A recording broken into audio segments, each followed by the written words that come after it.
You're listening to the Podcast Detroit Network. Visit www.podcastdetroit.com for more information. Thank you for pressing play. You have reached the one and only IT in the D Show. We are at episode 215.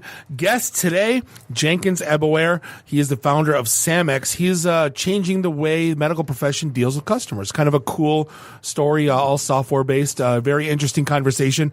Also, we got Will Anderson in here from CoreTech. He's a Microsoft MVP evangelist. He's big into He's got the job DevOps. that we want. He does. What do you do? I travel to conferences and I talk to people about stuff. How great Microsoft is. Right. I do PowerPoint slides, lots of them. Hey, before we get rolling, are you in the dark ages when it comes to your digital workspace environment? Connected Workspace by Accelera Solutions provides you the ability to stay connected and secured when using your own laptop, tablet, or mobile device. 69%, and I still say that is a made-up number just to get a giggle out of us while we're doing this read. 69% of employees are more productive in this type of work environment. Contact Accelera Solutions to discuss how to modernize your digital workspace. Go to www.accelera, that's ACCELERA solutions.com/WS1. That's William Sammy 1. The number one. The number one. And Nuri, just so you know, now you may kneel for the intro. Not yet, because that's www.acceleratosolutions.com/WS1. Now you can take a knee. You're listening to the Podcast Detroit Network. Visit www.podcastdetroit.com for more information. Following program is intended for mature audiences. I'm Wyatt, that's Gary, you're Bob, and you're Dave. This is the IT and the D Show. This is Max Headroom, and what you're about to witness is one of the most sinister-sounding intros to a trailer to one of the greatest epics ever. This is Billy D. Williams. Bob and Dave and I are enjoying a Colt 45 right now. And remember, IT in the D, it works every time. Where do you guys think you are? The Library of Congress? Detroit? Beyond the sun? Any of those, right? Take him to Detroit. No! No, not Detroit! No! No, please! Anything but that! No! You will never find the more wretched hive of scum and villainy. Then don't come! Shut up! Hi, this is Christy Swanson, and you're listening to the IT in the D Show. And Bob and Dave touch my hoo-hoos. What happens when you tap the angry beaver in the bunghole? Exactly. Come on. Christ. To hell with this. I'm calling a break. We'll come back to the show. This is Guilfoyle from Silicon Valley, and the only two guys I hate more than Dinesh are Bob and Dave. Suck it, guys. What's up, everybody? This is Billy Zapka. Sweep the leg. Listening to IT in the D Show. No mercy. I may have to wipe the geek off. Hi, this is Kelly LeBrock from Weird Science. So, Bob and Dave, what would you little maniacs like to do first? Are we at a break yet? Hey, this is Zach McGowan from Planet Earth. You're listening to IT in the D Show. Hi, I'm Ernie Hudson, and you're listening to IT in the D. All you nerds out there. Nerds. Nerds. What is a nerd? I'm a nerd, and I'm pretty proud of it. Hey, Detroit, this is Anthony Michael Hall. You're listening to my buddies Bob and Dave on IT in the D. This is Scott Steiner, Big Papa Pump. The IT in the D Show is your hookup. Holler if you hear me. You're in your underwear? I'm in my underwear. Here, let's hang out. No, I'm sorry, honey. I have a headache.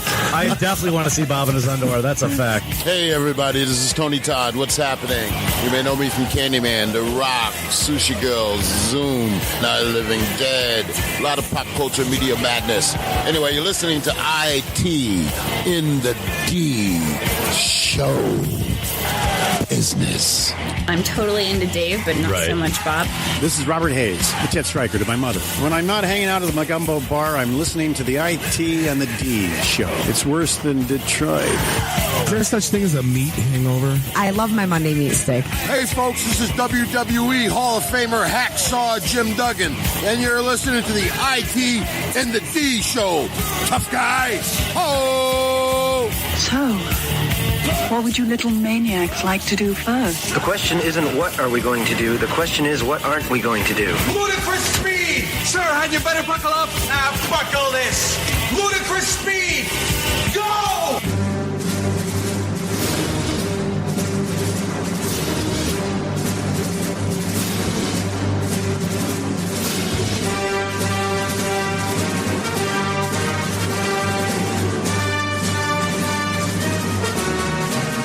Welcome back. Thank you for listening. This is the one and only IT in the D Show, broadcasting live here in Studio One in Podcast Detroit in beautiful Royal Oak, Michigan. Spot the sales guy hanging out with Dave the Geek. Nuri, you may rise now. Nuri the FNG is getting into a seat. Randy, I do the Twitter's Walker, is in studio. Find us online, itinthed.com. Give us a like on the social and follow us everywhere fine podcasts are sold. Hey, this, I'd unlock my phone, so I was pausing there to pull up the read. This segment is brought to you by our good friends at Bluehost. They are a top-rated website provider that powers over 2 million websites. They have everything you need to build a website you've always wanted and gives you the freedom and design your website your way without being limited by templates. It's simple enough for beginners like me and powerful enough for the most advanced users like Dave and Nuri. And with fully customizable templates, third-party app support, you get complete flexibility and control. Not only that, you're getting 99.9% uptime, automatic updates, maximum security, including malware monitoring, 24/7 tech support, online resources. No wonder they have the top recommended WordPress host on WordPress.org since 2005. I didn't even know WordPress went back that far. Oh, yeah. But do us a favor. Act now. You get 50% off if you sign up at bluehost.com/IT. That's bluehost.com/IT. It's so easy to use. Even a Bob can do it. Will you stop talking about it after you're done using it? Jeez, Bob. Come on. And you didn't even have a margarita pre-show. I did. Those margaritas are killer tonight. Jeez. Oof. Well, yeah, they're bringing them to us in mugs now. They've given up on the margarita glasses. They've learned their target demographic. So Equifax is like a bad case of crabs. It just won't. Dude, our stories are just our stories are just full of the poop and other bodily excrement stuff. It's just bad. And where does Equifax fall into that? Is that part of the that's poop? Yeah, definitely poop. It's all the poop. Yeah. But like, here's what's going on now. I don't know who's worse at this, LifeLock or Equifax. LifeLock's like, we'll save you, Equifax users. Just buy this but then buy this identity software from us that's a service that's provided by Equifax. Want. So like they're OEMing Equifax, and they decided to be the saviors, and they didn't think anyone would pull back the covers and realize they're selling them like, we're just going to repackage our poop and sell you poop with a fancy bag on it. It's like that website. It's like, go to the website, find out if you've been breached, but then you're giving Equifax your information again to see if you've been breached. It's just It's like that phone call you get. No, just give us your social security number to make sure everything's okay. Okay. Well, that'd be wonderful. Jumping down, I know this came out late, but one of the things that happened was that this is the thing that creeps me out, and we'll rant about this in a minute, but Equifax acquired an identity protection company before making the hack public. So after they knew the breach happened, and then before, they went out and acquired an identity protection. I wonder if the same executives that sold all their stock but then allegedly weren't made aware of the breach are the same ones that approved the purchase of the company that everyone's going to use. As they're selling their stock, hey, I've got a really good idea. I think acquisitions take a long time, though, right? But like, how long?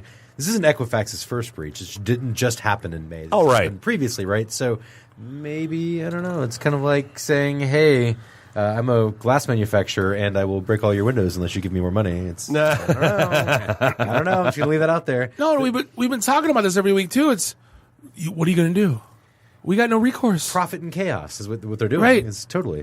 And then the thing that got me was that they tweeted out a site that was not actually their site. So Equifax themselves basically tweeted, the whole thing to check whether or not you've been breached was a very suspicious looking site. It wasn't like Equifax.com/am I breached. It's like Equifax Security 2017. Right. Some smart person went and registered Security Equifax 2017. And started tweeting it at them. And then they retweeted it. You have to wonder, too, because they own the Equifax domain. Why not create a subdomain around that, direct them to that, because then you know it's going to be legit. Instead, they're creating the second domain altogether for their legit site. it's prime for phishing. Well, good thing because at that point they're only thinking about the SEO. How can we get more people to use our service, Equifax, even after this breach? Yeah. The thing was, at least the guy that made that phishing site was doing it to scream at Equifax to get your security together. He was quoted saying it's in everybody's interest to get Equifax to change the site to a reputable domain, because I can guarantee they're real malicious phishing versions out there. Mine's not one of them. This was a wake up call for them, or trying to be. But come on, is Equifax.com even a legitimate, reputable domain anymore? No, it's a lot more reputable than 2017 EquifaxSecurity.com. Oh, okay. Yeah, I guess the guy created this site within hours. It was up with literally within hours, just to and it looked a lot like the site totally that they had up and running. And to your point, yeah, you're right. They are worried about SEO, but the fact of the matter is that at this point, I would be worried about the 150 million people that are about to fire up a class action lawsuit. So, Bob, you fly a lot. Yeah. Ever you've flown out of Detroit Metro? Yeah. I would assume, yeah. I was just there on Thursday, in fact. Did you hit the bathroom while you were there? I did. I washed my hands several times. Did you notice anything funny? I don't think so. Why?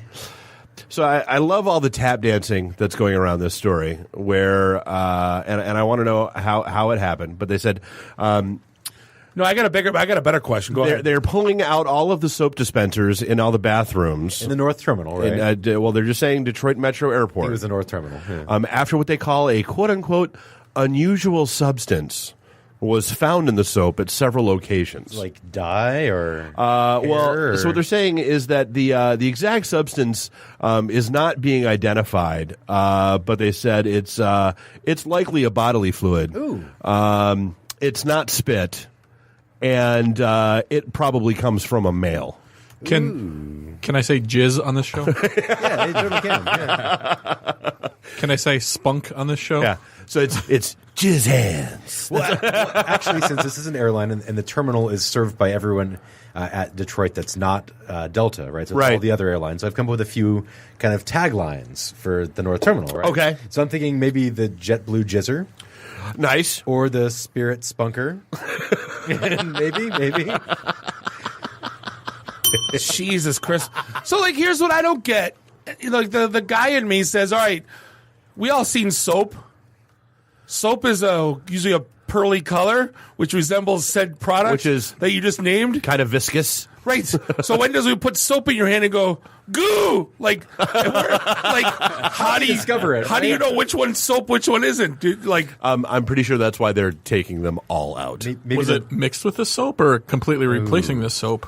That's a lot. I'm hoping it was replaced. I was Maybe or he added saved it up to. for a while. I hate my job. How did it get in there? Did A horse was seen leaving one of the bathroom, rub one out. I'm thinking it's probably a guy who works in the maintenance and he's super pissed off at his job and hates it. And I don't know. And he told somebody thinking it was funny. We'll call him the North Terminal Nutter.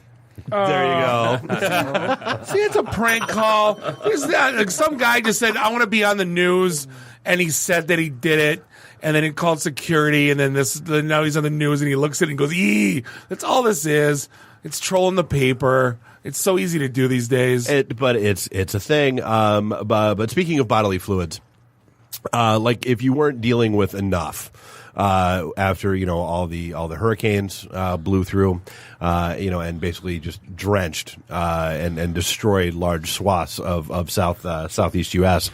So FEMA went ahead and tweeted out a number for people that had been affected by Hurricane Irma to help get FEMA assistance and get relief.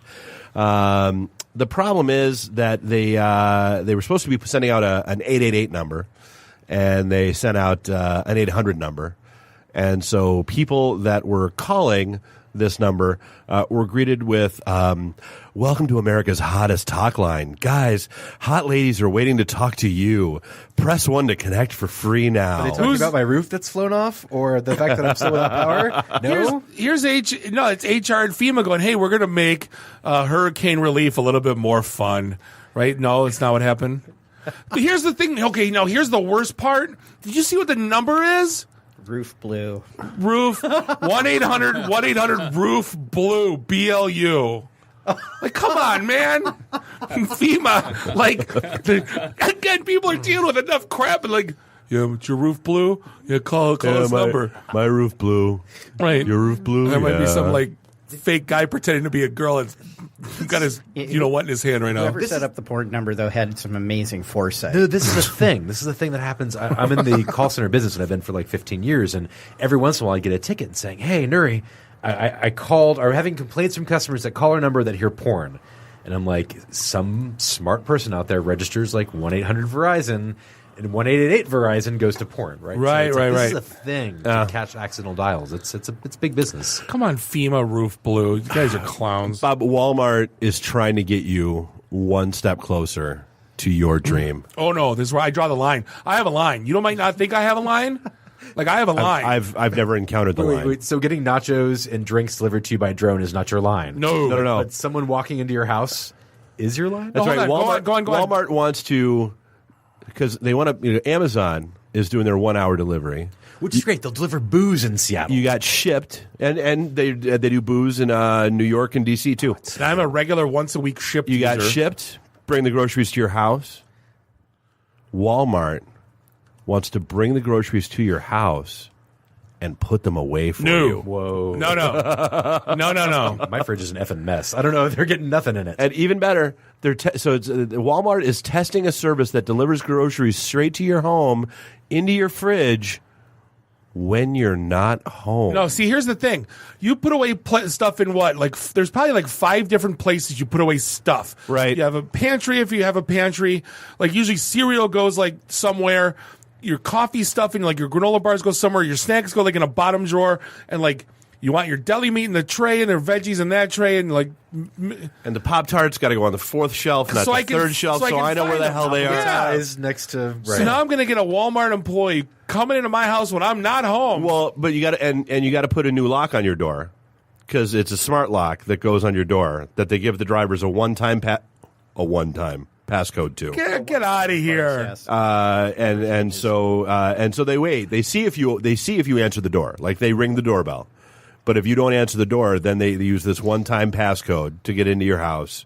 Hang on, as a self-proclaimed one of the laziest people you'll ever meet, there's no way that it's not that difficult for me to get off my couch and to take the 6 bags from the grocery and walk into my kitchen. But, I see, like, if you work and your wife works and no one's home. No. Silicon Valley jobs, they're pioneering this in Silicon Valley right now. You guys are working long hours, 12-hour days. Like, I would kind of love to come home to do you know when I have cream and... Do you know when I have the groceries delivered? On Saturday or Sunday when I'm working on those days too. I'm in Silicon Valley. I mean, come on. When we're making coffee, we'll be in the pantry and our head in the fridge and we'll order stuff and they'll usually deliver like at 1 or 2 o'clock. So it's like it's usually like an hour away. It's pretty awesome. It's pretty awesome. And like they come to the front door and we're just finishing up breakfast and kind of chilling morning, it's weekend morning, and we grab our stuff and we go on with our day.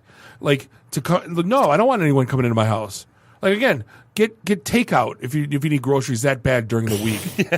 Like, go get a hot and ready, for crying out loud. Hey, we did forget to mention we were down in Ohio this weekend. We went from guest speakers to featured guest speakers to right as we were getting announced to head up. We were the keynote speakers. But then online we weren't the keynote speakers. But then online, yeah. But we were. But I have I have a screenshot from their Facebook post that says we were the keynote speakers. So we were down at the National Podcast Power Conference. We were down in beautiful Perrysburg, Ohio, which is like the fancy part of Toledo, which I didn't even know existed, which is kind of an awesome, cool little town. It was really great. We, of course, being us, shout out to the wonderful staff at Buster Brown's, the beautiful little dive bar that we found and took over, where we had all the drinks. Every wedding in Perrysburg showed up there. Dude, that was amazing. Because I'm sorry, and I know people, cause we did talk to a lot of people about this stuff, and if any of you are listening, whatever. The best part of the night was when the wedding party showed up, and as they were walking in, I was on the back porch smoking a cigarette, and it just so happened that the bride, in full bridal, she was like wearing her bride's dress.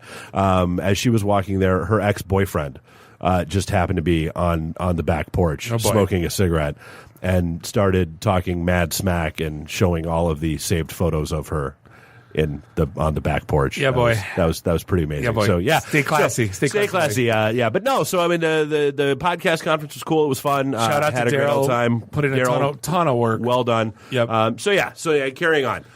And here's your segue. We took an Uber everywhere we went. because we were hammered, and we could not do that in London right now. London told Uber, you go bye-bye. Yeah. London is all done with Uber. And now, hold on a minute. You guys are the techies. Explain to me how you can take away the Uber.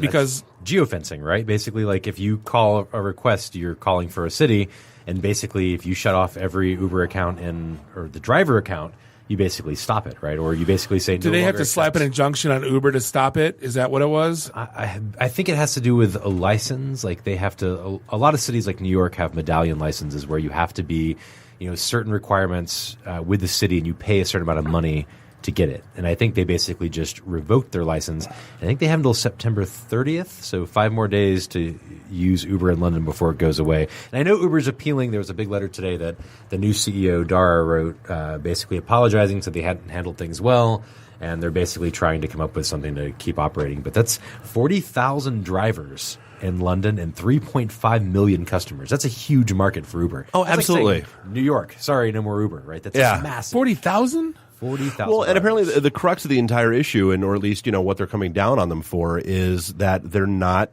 being upfront about disclosing what the background checks come up with about their drivers. It's like 100, I believe it was 160 or 170 something instances where there were drivers floating around with sexual assaults, with assault cases, with all this other stuff. I can't say that I necessarily disagree with the London government on this one. Yeah, that's the old PowerPoint thing saying, in the 70s we told our kids to stay away from don't talk to strangers and don't get into strangers' cars. Now we're using. No, I'm literally using my phone to do exactly that to get in their car, and not even asking for candy first. Right. Exactly. Something else with Uber I got. There's a class action lawsuit going on. Did you get that mail? So if you took an Uber between 2003 and 2016, you were charged a safe rider's fee of $3 I did. per. Yes. And basically now there's a $32.5 million class action lawsuit that's in the pending phase. Yep. So this is an interesting stat that out of the 154 sexual assault allegations made to the police between February 2015 February 2016, which the suspect was a taxi driver, 32 of them were concerned Uber. So out of 154, 32 of them. So I mean, again, you're that to me that not the biggest problem that London has is Uber. Well, it kind of sounds like they have the bigger problem precisely with the cabs. And I'm sure, in every city, the Taxi and Limo Commission is like a huge lobby, and it represents a ton of money. So I'm sure they're behind it too. They've had websites over the years basically saying, dig into Uber because we're not the problem, but when really. Oh, and the taxi unions are vicious. I lived in Toronto a couple of years back, and Uber moved into that town, and the taxis. Have you guys ever driven around in Toronto? It's basically you can be out at 2:00 in the morning on a Sunday and find a traffic jam. That's how bad the traffic is out there. And so thank you. So the taxi cabs out there, the unions that were running it were actually doing things like they would park their taxis out on these main city streets in downtown Toronto to completely just cause massive amount of gridlock in protest to what Uber. That's what they were doing. That's what they were doing in London not too long ago. Yeah, Italy or France, they threw rocks at the Uber drivers, the taxi drivers. France, yeah. Oh my God, yeah, that's a thing. They Off of got bridges pretty and nasty stuff. about it. Oh yeah, super nasty. But on the other side of it too is I kind of get the whole Uber's promising background checks and stuff, and if they're not. I can understand Uber not wanting to say, well, XYZ driver has blah, blah, blah offenses, but at least some type of documentation that they can present saying, yes, these are the background checks that we're doing. These are, Yep. So they've got to be able to do something. So, Dave, I got a question for you. Shoot. I've known you for a very, very, very long time. Far too long. And married almost. Yeah, pretty much. And you get mad at people and you hold grudges probably more than anyone I've ever met. You remember everything. Have you ever gotten so mad? Well, I know you don't jog, but have you ever gotten so mad where you're going to go jogging and poop on their front lawn every day? No. Every time you have to go poop. And I also have not looked up my old bully's mom on dating websites either. Oh, wait. Let me get into that one. We'll end with that.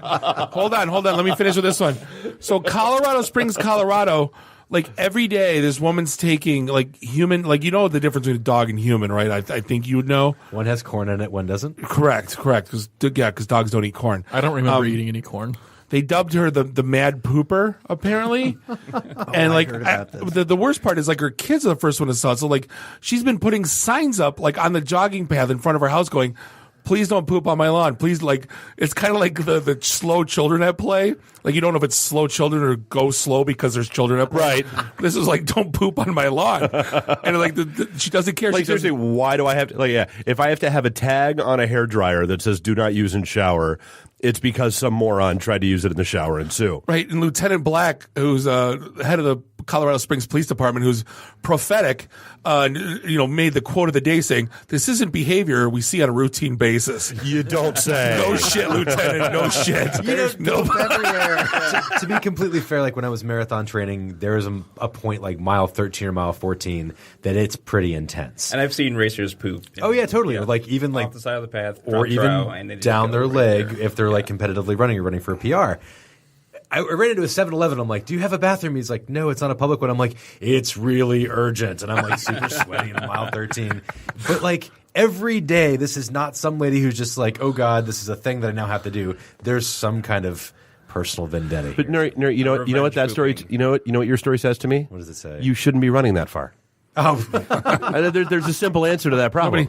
Don't hit mile 13. I run till I shit myself. I have to go. So the key to this whole thing is she brings her own teepee. Like she knows.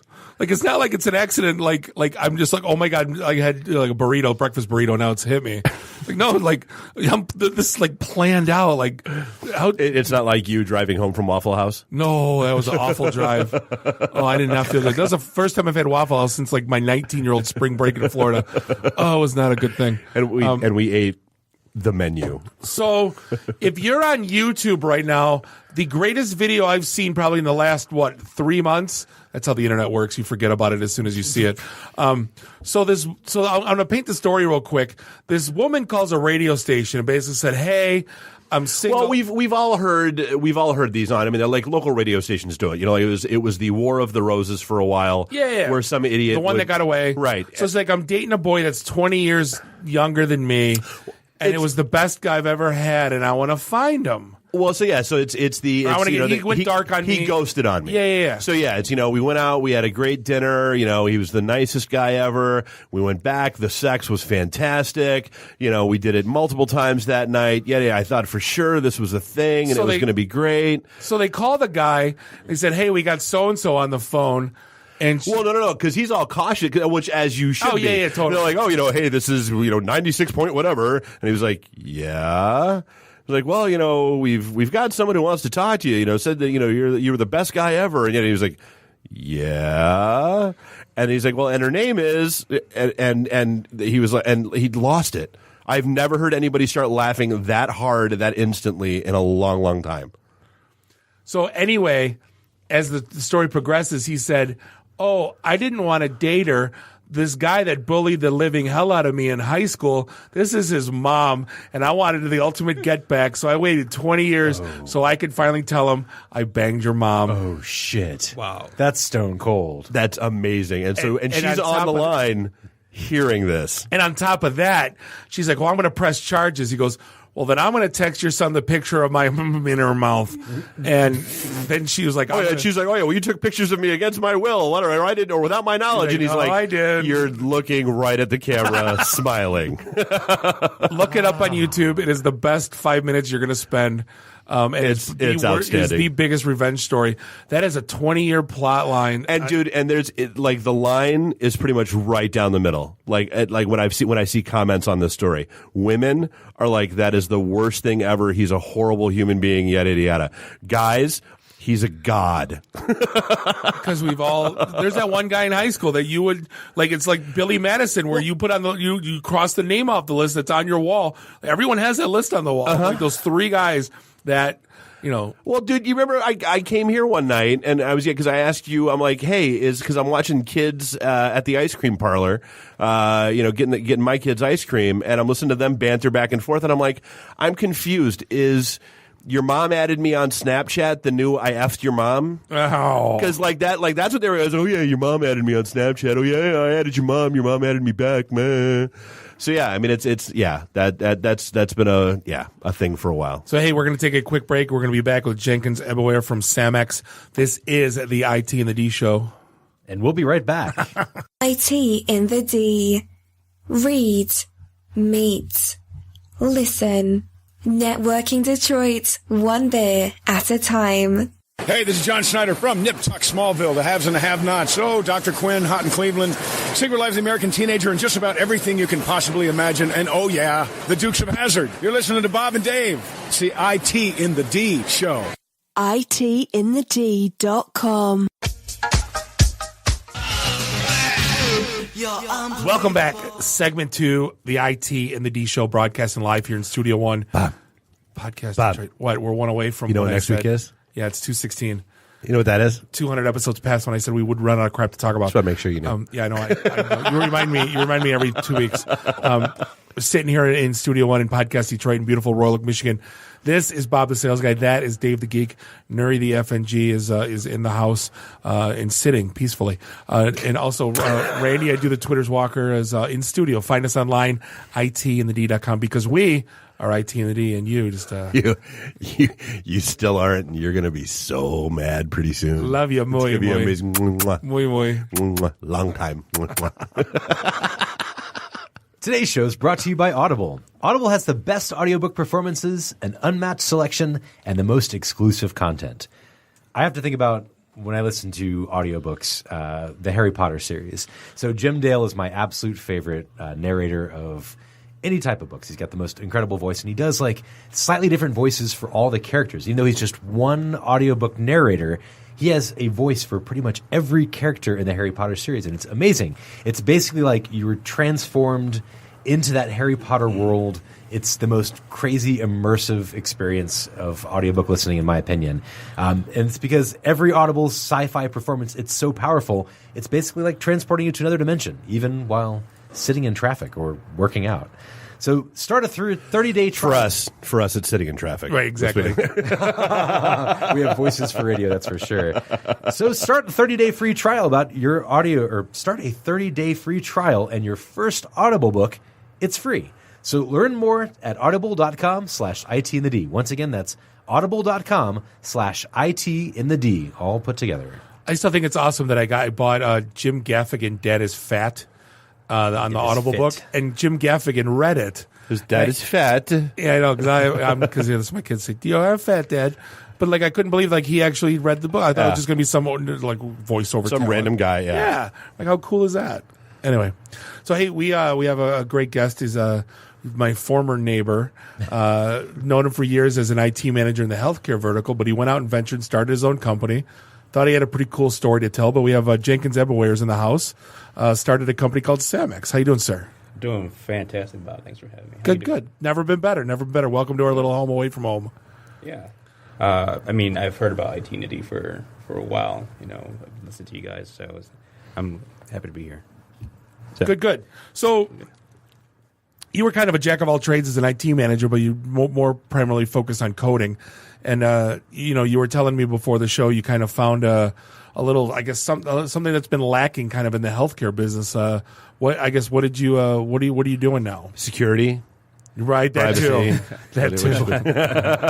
Malware. Email phishing? No. I mean, security, that's a whole other beast, so we don't. Yeah. We let the professionals do that. But what we do is, first of all, we've noticed a shift in IT and healthcare caused by regulations.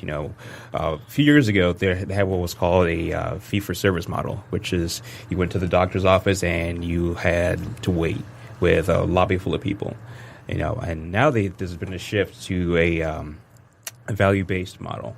So basically, you go in for your checkup, but then you never hear from your doctor. You get emails, you want to use their app. So what this has done for the healthcare industry is created this model where they don't want to see you. Well, and we don't want to see them. Right. So that's We just don't, mutual, yeah. Right.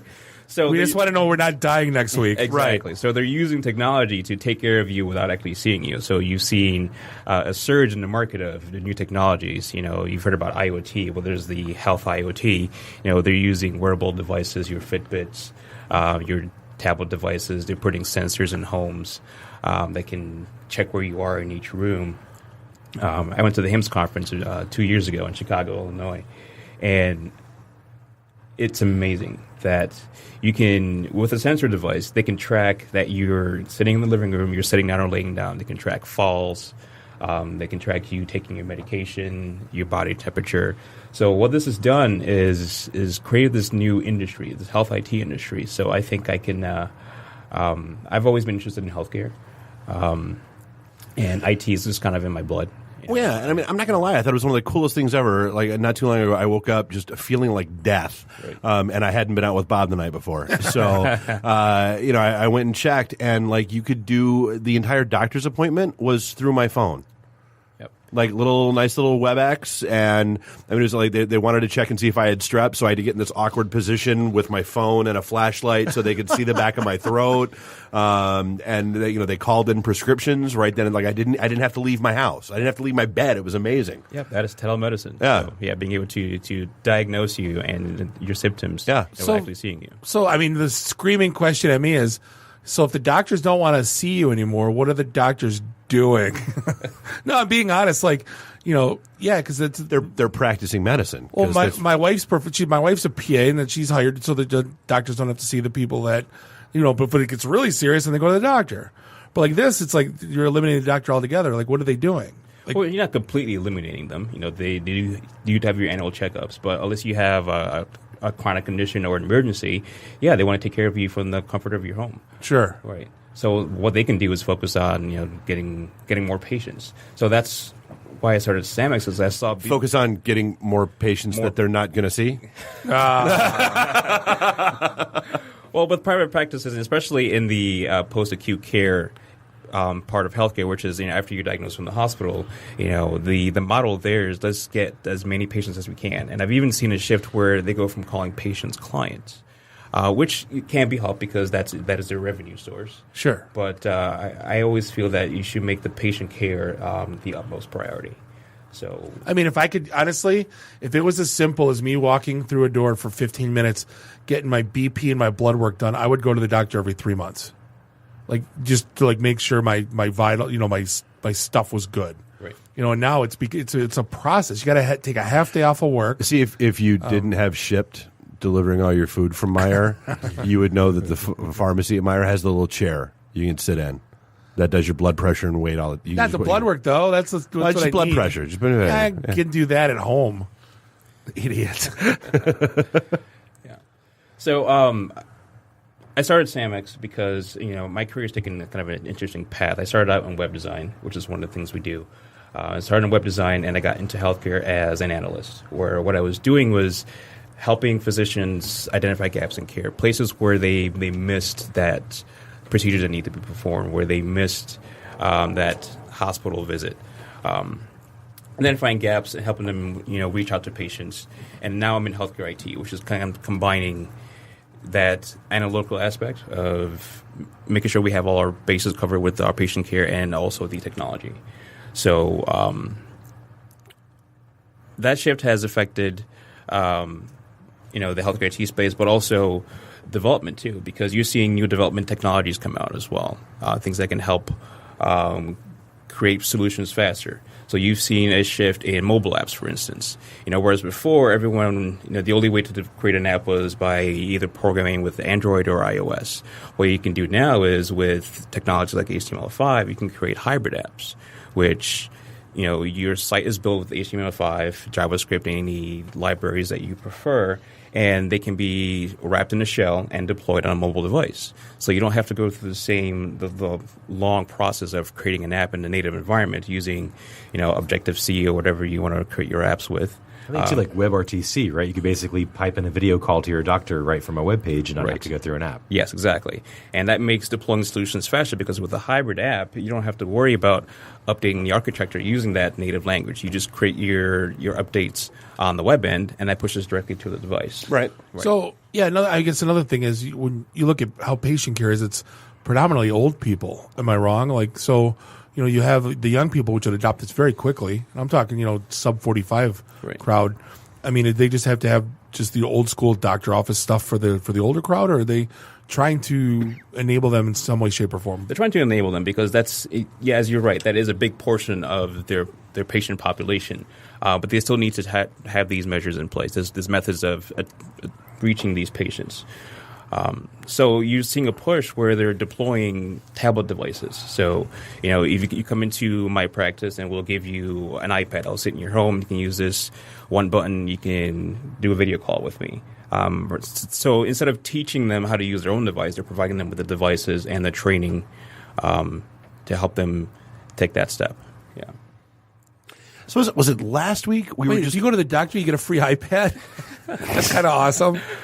I was like, I'll go every 3 months. I will every 3 months to take my vitals. It's about when you need a new one. You see that. You see that a lot in home care and home health care, places where the majority of your care is provided in your own home. In that space is where you would see devices being deployed in that manner. Was it last week or the week before we got into the whole discussion about IoT of healthcare, where because to me, I mean that starts bleeding into legalities and data privacy and all that kind of fun stuff. Because we talked about the guy that basically got convicted of burning his house down because of his Fitbit, and some other monitor that they had on him as a home care thing that basically tracked his blood pressure and all that stuff. And your vitals don't match up with your story.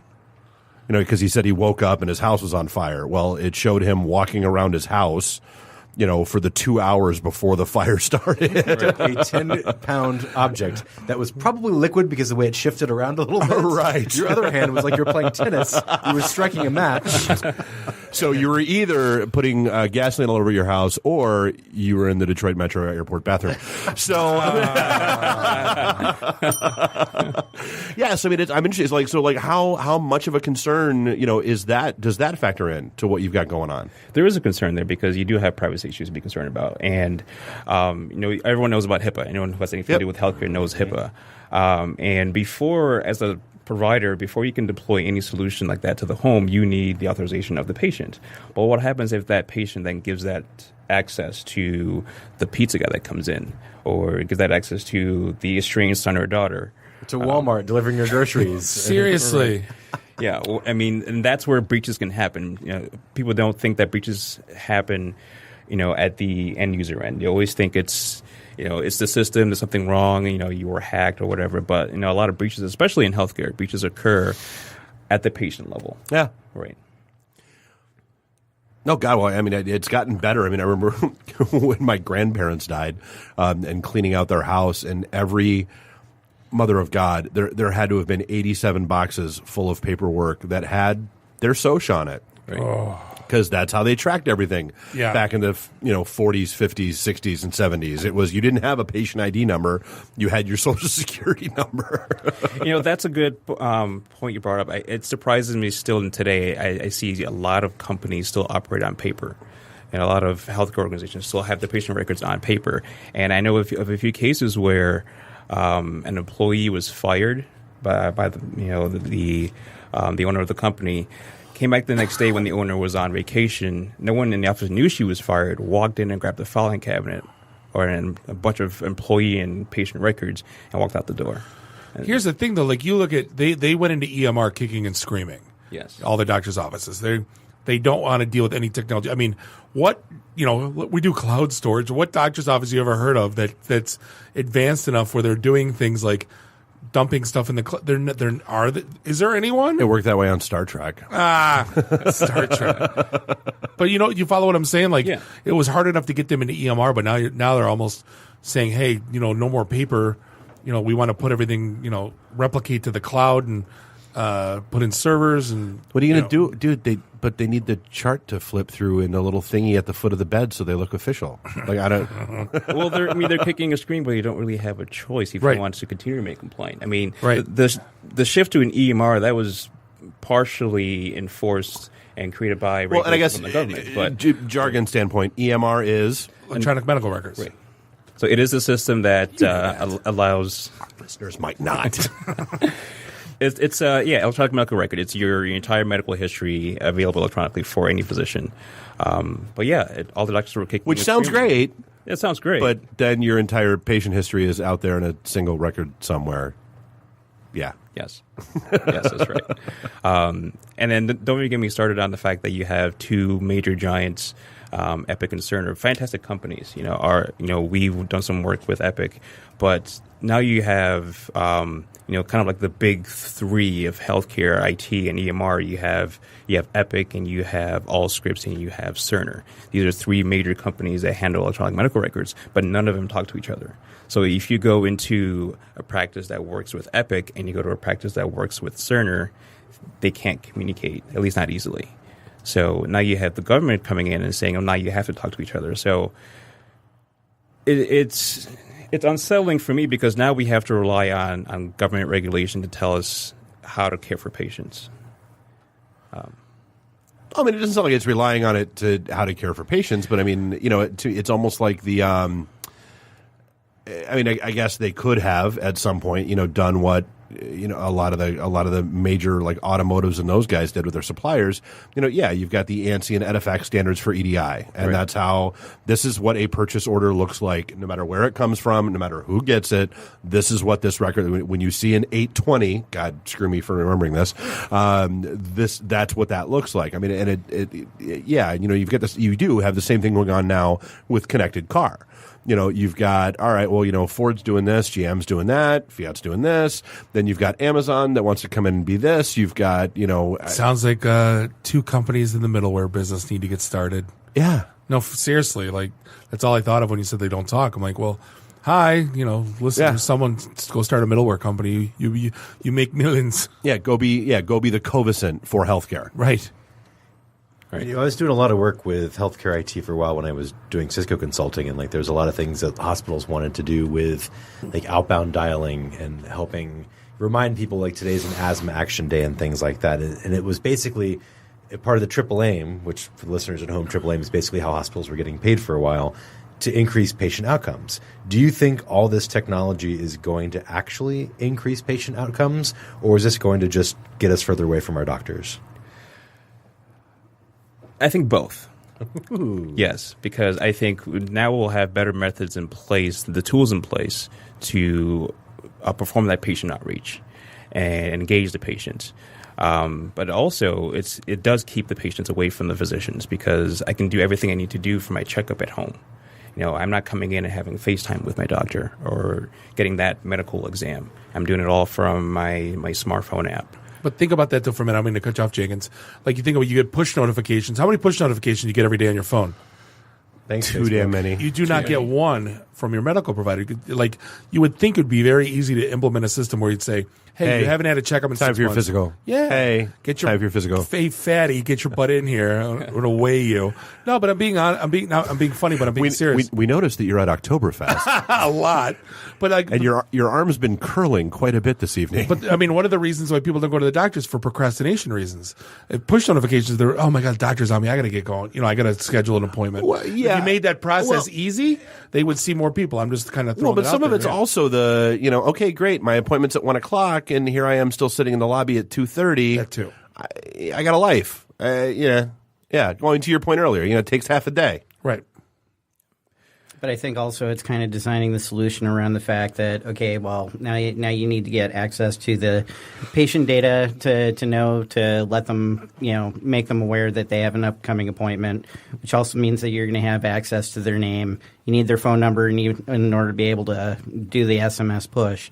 Now you have to design the security around that and deliver the application over a secure instance. And what if I don't have that phone number anymore? And then somebody else gets your data. Right. All right. Never mind. I'll shut up now. But it also kind of goes into the conversation, too, about the home device thing where they're giving people like the iPads or, the devices from home. What happens if that gets stolen? What kind of security measures do they have in place to ensure that data is not retrieved or, are they wiping the devices? Are they? Well, they do have MDM solutions in place that will allow for remote wiping and tracking of the device. But, what do you do when a device is stolen and kept off the Wi-Fi? Yeah. MDM is mobile device management, Dave. Just helping you out there. Dude, don't. Or even more so if somebody's really super savvy and recognizes what they have, what's to keep them from keeping the device offline, breaking in, figuring out cloning how crypto keys work. Yeah. I mean, there's – and these are the reasons why, the healthcare industry is really skittish about getting into these technologies. Right. Cloud and AWS is really, done a bang-up job with some of their storage solutions lately, as we've heard in the news over recent months, and I'm sure that's made them even more skittish about putting any of the solutions in the cloud. Right. And you mentioned cloud. What a lot of people don't realize is when you're working with PHI, protected health information, and you're using a cloud platform, you have to be careful where your data is hosted, where your data center is. Just because you're using AWS and they say it's HIPAA, certified and they give you a BAA, Business Associate Agreement, doesn't mean that your data is not being held in China. Right. So you have to be sure that you know exactly where your data is being held. Data traversal. So I was going to say, we're up on the top of the hour. We could talk about this all day. But Jenkins, where do we find you online? So you can find me at samexonline.com, SAMEX online.com. Cool. And you're on LinkedIn too? Yes. Awesome. Jenkins, appreciate you coming into the studio. We're going to be back, speaking of the cloud, we're going to be back with Will Anderson from Cortex. Which, again, is just someone else's computer. No. Oh, don't kid me. The cloud is not actually up in the sky. That's not the cloud. This is the IT and the D Show. And we'll be right back. IT and the D. Read, meet, listen. Networking Detroit. One beer at a time. Hi, I'm Brittany Daniel from The Game, and you're listening to IT and the D Show. ITinthed.com. Protect my people. Hey, this is segment 3, episode 215 of the one and only IT and the D Show, broadcasting here in Studio One in Podcast Detroit in beautiful Royal Oak, Michigan. Bob, the sales guy, Dave, the geek, Nuri, the FNG, Randy, I do the Twitter's Walker. Find us online, ITinthed.com. Oh, yeah, and we got events coming up next month. Hit the Meet tab and figure out where they are. MEAT. The guy won't call me back, by the way, for the MEAT. I know. I called him 3 times. You can come see me at Pretzel Bell on Tuesday, October 3rd for our Ann Arbor Casual Networking event. I'll be there with Emily and Spencer, so come hang out in Ann And his Arbor. business cards actually say I do the Twitters as a title. They It's do. kinda Cool. You can see one of my business cards if you come meet me. Yeah. MEAT. And then ours is somewhere later. I don't think I'm going to be in town. But I told you that. Of course not. Right. But hey, we are joined. Thank you for being patient with us. Will Anderson's in the house from Cortec. I'm like, talk to me. What do you do? He goes, I'm a Microsoft MVP evangelist. And I go, you can stop right there. Which, again, is the job we want. Exactly. Just go around and get paid to tell, hey, you hear about Microsoft? Cool. You having problems? They're Microsoft cool. can fix it. Yeah, they're cool. We got people. So we've been making fun of this whole time, though. Like, obviously, cloud's a big deal. What you're doing, we're like, what? So what is the cloud? So, of course, there's the cloud is somebody else's computer, saying that everybody uses. But really, when you start talking about cloud, it's more about the delivery of the services, or more appropriately, the consumption of services. So, traditionally in a data center, you're building up infrastructure, you're building all these servers to deliver web applications and SQL servers and different types of apps to be able to get your job done day to day. And from an IT perspective, your primary goal is to make sure that the underlying infrastructure is cared for, it's appropriately patched, et cetera, yada, yada, yada. And then the damn marketing department comes along with an Amex. Right. But really, all the end users and all the app owners really care about are the services that are being being delivered. So with the cloud, it's more about delivering those services, and your service providers generally take care of the underlying infrastructure. So you have like SQL as a service, you have web app, you have containers and microservices that are like little bits and pieces of applications that are delivered as a whole that sit on top of a underlying service fabric or infrastructure, but you don't really see that underlying infrastructure. It's not something that you have to take care of, generally. Well, which is good because, I mean, thankfully, I think we're past the days where the CTOs and CIOs of the world want to bring customers past the giant rows of blinking boxes going, look what we have. Oh, yeah, it's so cool. All these cool boxes that we spent millions of dollars on. Yeah, that are out of date because they're 6 months old. Those are the days of, like, I don't mean to be like, remember? But when Cobalt, that was the last time that had like a cool rack of servers. They had that cool blue, like almost like a neon, and filled all 40 servers or whatever, filled a whole rack.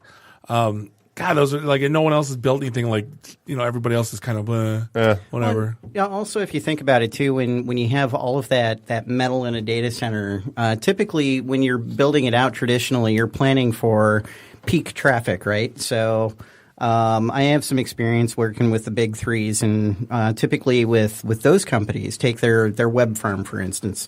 The biggest day of the year for them, as far as web traffic, is Super Bowl, because they run those advertisements, and then everybody wants to go and look at the new cars and see the ads and all this stuff. So that one day of the year, they have to plan out the infrastructure to be able to support that one day. Well, if you start looking at it as delivering web app through containers or in the cloud, you can actually scale instances up and down based on the amount of incoming traffic. So, on a regular day, you might only have 1 or maybe 10 or 15 web instances to be able to handle that normal traffic. And then, Super Bowl comes along, everybody wants to see the new Ford Raptor commercial or whatever, and then all of a sudden, the scalability of the cloud allows it to balloon out to like maybe 1,000 instances to be able to handle that peak traffic and then scale back after it's done. Yeah, I mean, I know just from conversations I've had, the best example of that I heard was Domino's, actually. They said because, their business, their normal day-to-day comes in waves. Yes. Because it's dinner time, East Coast, Central Time, West Coast. So it's staggered. Whereas on like Super Bowl Sunday, it's huge rush all at once, all at the same time, all across the country, go. Or in going back to our conversation about healthcare, so every year everybody has to go through benefits renewal, right? Right. So it's the same kind of scenario where typically, maybe for about 2 or 3 weeks out of the year, you're going to have a lot of traffic with people registering and everything like that. But the rest of the time, if you're building a fixed infrastructure to be able to handle it, you're essentially burning money that you could be otherwise using elsewhere. And that's kind of what I specialize in over at Cortec is I do a lot of automation through PowerShell and also the writing of Azure templates to be able to deploy not just a single VM or a single web app, but entire environments, entire infrastructure to build out an application to deploy it to different geos, or maybe you might have a DR solution where you have this application instance and you need to be able to fail over, so you just push a button, kaboom! This new environment.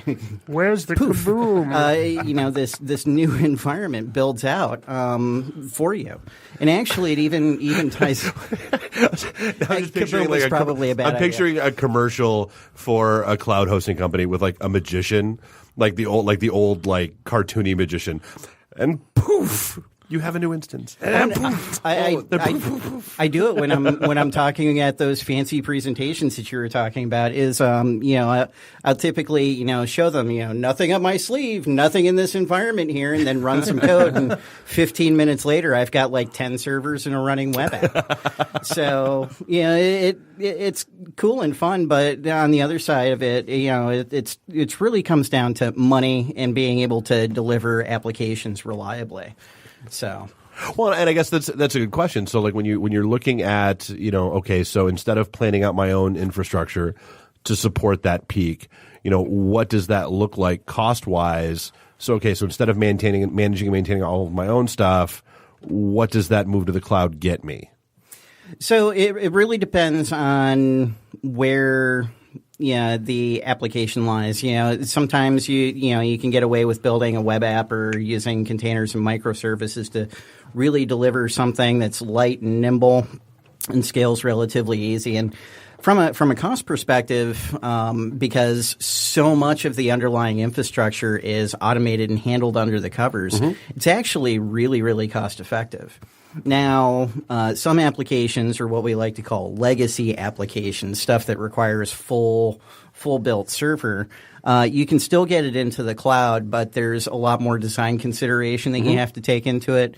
And then, of course, scalability changes also. It's not instantaneous because you have to provision servers. Right. But even still, being able to provision – sounds like shared versus dedicated hosting, Bob. Are we back there yet? Hi, 1999. But with automation, I can deploy and destroy environments on the fly. So, I can deploy dev test is a really good example. Companies out there oftentimes build dev to be reflective of prod, if not larger than their prod environments. So all these developers can go in and start testing their code out and stuff. But think about being able to use configuration as code in the cloud to where developers like, you know what, I need to be able to go ahead and test some new code against this application. They go to their service management tool that deploys that environment instance out to Azure, and you're paying for the compute for the time that it exists. They test their code, they validate it, and once they're done, destroy it, and you're not paying for compute anymore. So the cost savings can actually, especially even just looking at like the dev test model and moving stuff over to that kind of a model, you can save millions of dollars out of your data center. Well, and honestly, and here's why that makes sense to me. I mean, candidly, most of the environments that I've seen, dev tends to be extremely scaled down. You've got your prod environment, you've got your test environment, which is usually a smaller subset of prod, and then dev, which is an even smaller subset of test. So yeah, I mean that you do wind up putting a lot of constraints on developers. So having flexibility like that's a good thing. Dude, I love it. I mean, like the amount of resources I have at my company just to manage my dev environment. Like it's a complete parody of prod, but it's actually running the exact same amount of VMs. It requires care and feeding, and what happens when it gets old and no one's updating the code on it. Like to be able to click a few buttons and say, oh, here's my new environment. It's an exact copy of prod, and it took me an hour to build, and then I destroy it afterward. It's just like the power in that for a company is just, I mean, you're saving people, resources, and time. It's incredible. Well, you don't have to patch environments that don't exist. You can grab the latest images that have the up-to-date patches when you're deploying the new environments.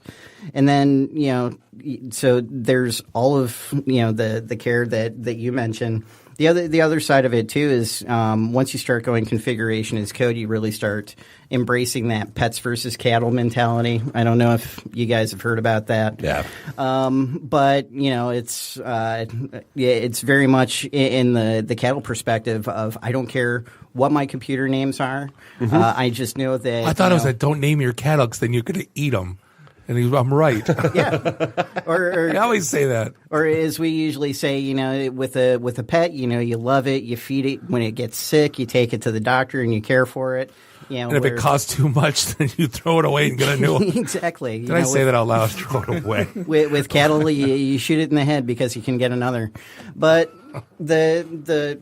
when you start going to the configuration as code model, from a cost perspective and an implementation perspective, especially if you're able to use that same code for deploying your dev, your QA environments, your prod environments all the way across the board, then not only are you, ensuring that you're reducing the amount of time it takes to implement, you're increasing consistency across those environments, and it actually makes your test implementations a lot more smooth.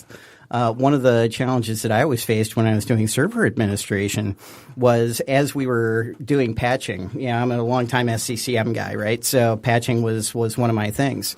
We put it in dev, all the servers patched, everything works. We put it in QA, all the servers patched, everything works. We put it in prod, everything's breaks. on fire, everything's broken because those environments didn't actually reflect each other. But when you're using the same code base across board, everything is going to be the same. Oh, that's incredible. So thinking about cloud, and you're a cloud expert, right? And there's, I guess, basically three major flavors of cloud, right? There's Google Cloud Platform, GCP. Mm-hmm. There's Azure, and there's Amazon. Yes. If I'm a company, which do I choose and why? Well, I'm a little bit more partial to Azure because like I said, I'm a long time Microsoft Mr. guy. Microsoft evangelist. Which platform should I choose? Yeah. But I think once you go ask Jess what kind of car you should buy. It's not an Audi, that's for sure. I think more importantly, though, is that you want to look at it from the perspective of you want to start with one and get proficient at it. Obviously, I'm going to lean more towards Azure because I know it better. But ultimately, Amazon and Microsoft have both proven that cloud itself is not infallible. A few years back, Microsoft, with an errant patch, managed to take down all of Azure globally. We had the storage snafu 6-7 months ago with AWS. And so really ultimately, you want to cut your teeth on a single cloud, get proficient at it, get the automation going. But ultimately, you want to start looking at, what about DR? What about load balancing? What about geo-redundancy? And maybe start taking a look at multi-cloud solutions in order to be able to manage that. Is that a different skill set? So if I'm like an Amazon AWS expert, am I going to be able to walk right into an Azure environment and figure it out? Or am I going to have to hire separate people to do all those types of different clouds? So here's the cool thing that Amazon and Microsoft have Nuri, stop working on your resume.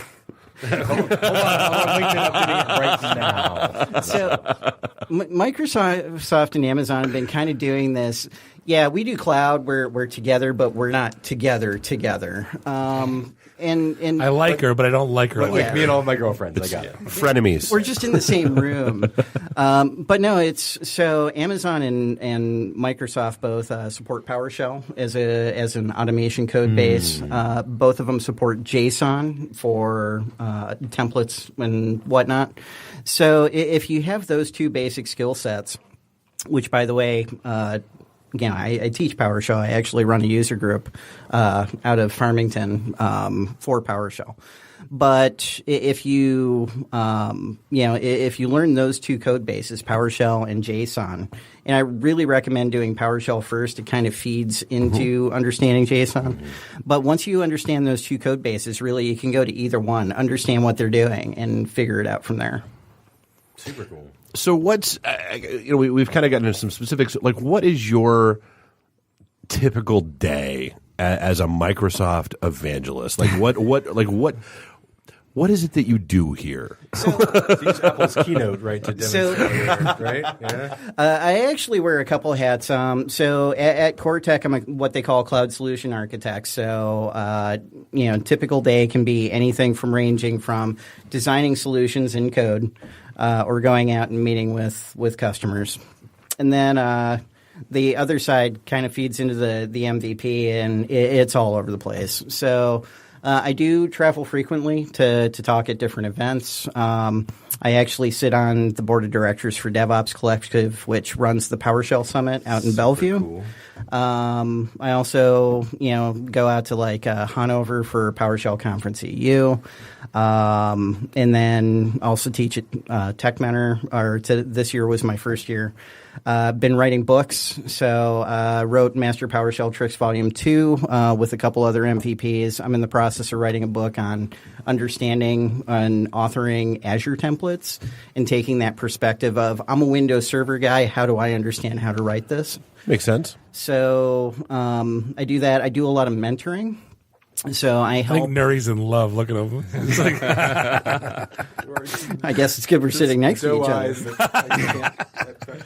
But most importantly, it's about mentoring and teaching the community are two very big things for me. Is I like to try to give other people the same opportunities that I've gained by passing knowledge on to them, hopefully helping them build their own learning experiences so that they can grow, and then also kind of teaching what I know through user groups. So the Metro Detroit PowerShell user group is one that I run. I also do talks at like SMOG, the Southwest or Southeastern Michigan Azure user group. And I actually do frequently user. Be honest, how Skype. SMOG? How much giggling happens? Yeah. All the time. And I think it was intentional. Chris Shelda actually runs that user group, and he does a fantastic job. But yeah, it's when they first told me about it, it was just like smug. Yeah, you were smug about smog, like the dragon. Yeah, exactly. Yeah, Right. exactly. Yeah. Smog. So where do you or like the air over Detroit? It's kind of got that double meaning. Yeah. So where do you stand? Public or private cloud? Depends on the solution and depends on what you're looking to do. So public cloud, for end consumer, I think public cloud has a lot of good offerings. But it really depends on what you're delivering and how you're delivering it. Personal confidential data, dealing with like HIPAA, high-tech, PCI, DSS, stuff like that. You really have to take a lot of things into consideration where that data is going to be housed. Data traversal rights kind of comes into play. But ultimately, if you're delivering something to the end customer, you're probably going to have some public piece to it. Or it's probably a good idea to consider a public piece, like the web front ends. Being able to deliver that application through a cloud instance that can scale quickly is going to be a lot more effective than trying to like reverse engineer that and keep it in your own data center. Whereas like the back end databases might be something that you would consider keeping in the data center or even use as a PaaS solution in the cloud, depending on what data and what your requirements are around it. Private cloud is kind of sketchy. I've seen some really good implementations. I've seen some really horrible implementations. And by really horrible, I mean like typically OpenStack, which they've, had a lot of like the right things in mind when they were building it out as a community, but I think it's kind of like falling apart. Azure Stack is one of those things, and I'm holding off, and I'm really hopeful for it. But on the other side, it's like, we'll see. And then I've seen other companies just go build their own cloud, and really what it comes out to be is throwing like a lot of system center automation at it, and maybe it's just kind of clunky and doesn't work. So it really comes down to, like I said, what you're looking to do and how you're looking to do it and what kind of solutions you're wanting to implement with it. So we were talking kind of back. I said, hey, what's next with the cloud? And you were like, oh, wait, let's save it for the show.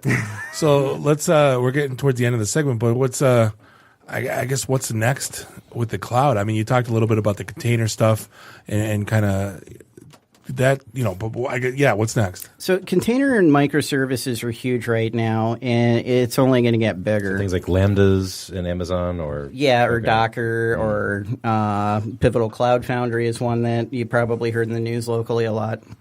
But the other thing that's getting super huge and just absolutely exploding, there's not enough people for it, is big data or, data analytics, data science, that kind of stuff is just absolutely exploding all over the place right now. And the thing is there's a lot of gaps. There's not a lot of people that know how to do it effectively. So it's going to be really interesting to see how that space grows. Well, it's difficult in my world because I'm in big data, machine learning, artificial intelligence, and I can't say it to anybody because it's such a overused cliche already, and also it's not even bands. Big data, big data dynamite. That's big audio dynamite. Big audio, yeah. See, whenever I think big data, I think math, and my mom was a math teacher, and therefore naturally I am horrible at math. What is big data? It's data, but it's big. It's really big. But yeah, I think that delivering services through containers and microservices and being able to take all of that data that comes from all of the different devices and all of our consumers and everything and be able to collate it into meaningful, useful product for our internal users is really where the big challenge and where it's going to really grow. Well, that's the first time I got introduced to like Docker and a container, and I'm not even a coder. Now it's kind of mind blown. I'm like, how cool is that? Where you can take stuff in production environment, just rip out like a 1/50th of the code, tweak it, put it back in, and you don't have to change a thing or take anything down, and it's done. And I kind of feel like this is the direction it's going in. But when I first started taking a real serious look at containers, I'm like, why do we even have servers now? It's all of these things like DHCP, DNS, time sync, print services. Why are these not microservices and just throw them on a nano or even direct on the hypervisor? And that's something that you're hearing about a lot more is not containers on servers, but containers at the hypervisor. It's like, why do servers even matter anymore? So it's really cool, exciting time to kind of be in IT and in the cloud space right now. It's constantly changing. IT is not boring anymore. Well, I guess it depends on to who. Yeah, but wake up, Bob. Yeah, exactly. What? But hey, we're running up against the end of the show, Will. How do we find you online? So you can, of course, get me over at cortexservices.com, or you can check me out at GamerLivingWill. It's pretty much my handle for everything. So I'm on GitHub, Twitter, LinkedIn, everywhere. Awesome. Appreciate the time. Appreciate the conversation. Everybody's kind of like happy now. It's like right, your eyes are glazed over, and Nuri and I are just, I can't take it. I want to do cloud in my house now. Yeah, exactly. Hey, this is going to wrap up episode 215 of the IT and the D Show. We want to thank Jenkins Ebaware from Samex and Will Anderson from Cortec. Also, we'd like to thank the sponsors of our show, Accelera Solutions, Bluehost, and Audible. Appreciate keeping the lights on behalf of... And make sure you tune in next week for all the open mocking of Bob as we hit 216. I deserve every word of it. I'll eat my humble pie, unlike you when you're wrong. Well, I mean, when it happens, I will. Yeah, right. It still hasn't yet. Yeah. Shots fired. So, hey, on behalf of Bob and Dave, Neri, and Randy, do us a favor. Grab, I almost did the meatball. You totally did. Drink up your drinks, get your phone numbers. You don't got to go home. You just got to get the hell out of here. Drive careful. See you soon. The emergency destruct system is now activated. Conan, what is best in life? To crush your enemies, see them driven before you, and to hear the lamentation of your women. Long live Flash. You've saved your life. Have a nice day. I have come here to chew bubblegum and kick ass.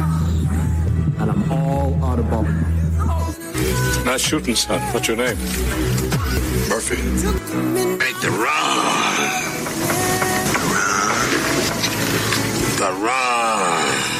Game over, man. It's game over. It's over, Johnny. It's over. Nothing is over. Nothing. You just don't turn it off. I can't say no, and I don't really want to, so. Well, especially with the back doors open. Yo! Hold up! Time out! Time out! Y'all take a chill. You need to cool that shit out. And that's the double truth. Ruth. Bob loves it in the camp. I hope this was as much fun for you as it was for me. That's why I like it in the can. To own the truth.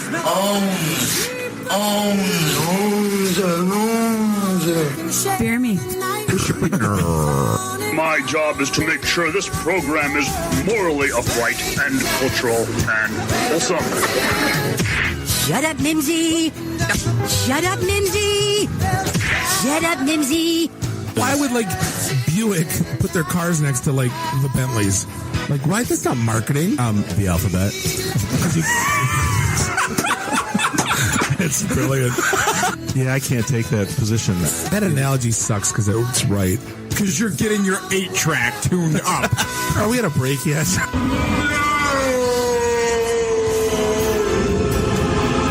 Yeah, so now I'm just doing stupid stuff to make me laugh. venture capital is not the end game. When are we going to talk about me? Jane, you ignorant slut. It's my show. I can say what I want. Kiss my ass, go home, unplug, get off the goddamn internet. You are everything that is wrong with the internet right now. You're so white right now. I'm the whitest guy in the room. Just explain it to me. I love this city. I was banging on the wang. Really? Should we talk about this? Tag team it. Should I keep going or should I stop? Can I just say, it's been great being on a show that talks about Mickey Rooney dying for 20 seconds and then poop for 10 minutes.